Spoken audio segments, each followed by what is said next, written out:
You're listening to the Experiencing God Day by Day podcast, brought to you by Blackaby Ministries International.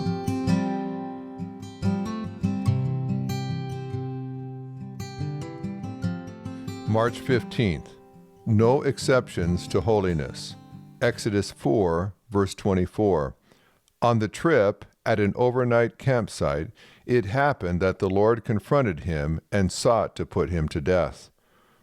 Moses had just received one of the greatest commissions in history. He was to be God's instrument to deliver the nation of Israel and to guide it to the promised land.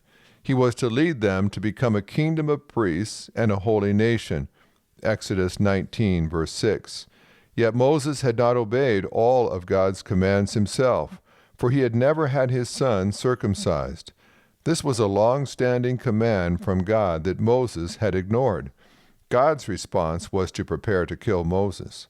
Here was one of history's greatest men about to be put to death before ever performing the task God had set before him. Moses could not expect to blatantly ignore a command of God and still be used mightily in his divine work. Had Moses' wife Zipporah not immediately intervened on his behalf, Moses' ministry would have come to an abrupt and dismal end.